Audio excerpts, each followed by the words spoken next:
মানাবে water park এ যেন বাংলাদেশের এক টুকরো থাইল্যান্ড। আসসালামু আলাইকুম, আপনাদের সবাইকে ওয়েলকাম জানাচ্ছি। একটা সময় মনে হতো থাইল্যান্ডের মতো ওয়াটার পার্কে যেতে হলে পাসপোর্ট লাগবে, কিন্তু এখন থাইল্যান্ড আর ঢাকার দূরত্ব মাত্র 1.5 ঘন্টা। বাংলাদেশের প্রথম প্রিমিয়াম ও আন্তর্জাতিক মানের ওয়াটার পার্ক, যেখানে প্রতিটি রাইড, প্রতিটি কোণা আপনাকে মনে করিয়ে দিবে থাইল্যান্ডের ফান পার্কগুলোর কথা। প্রায় 50 একর জায়গা জুড়ে গড়ে ওঠা এই পার্কটি শুধু দেশের সবচেয়ে বড় নয়, বরং দক্ষিণ এশিয়ার তৃতীয় বৃহত্তম ওয়াটার পার্ক। মানাবে আপনি পেয়ে যাবেন একসাথে 17টা বেশি ওয়াটার রাইড, যা উপভোগ করতে করতে আপনি ভুলে যাবেন এটা বাংলাদেশ। শুধু বড়দের জন্য নয়, বাচ্চাদের জন্য আলাদা কিডস জোন রয়েছে, আর পরিবারের সবার জন্য মিলে আনন্দের পুরো প্যাকেজ।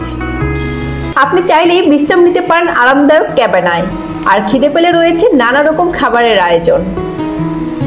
কর্পোরেট ট্যুর, বন্ধু বান্ধবের আউটিং বা প্রাইভেট ইভেন্ট, মানাবে এর ভেন্যু আপনার সব পরিকল্পনাকে করে তুলবে স্মরণীয়। মানাবে ওয়াটার পার্কটি কোথায়? ঢাকার অদূরে মুন্সিগঞ্জের গজারিয়া উপজেলায় অবস্থিত মানাবে ওয়াটার পার্ক।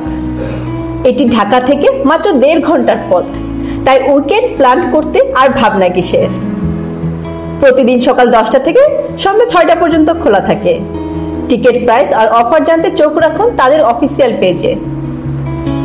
মানাবে ওয়াটার পার্ক শুধু একটি ওয়াটার পার্ক নয়, এটা এক টুকরো থাইল্যান্ড আমাদের বাংলাদেশে।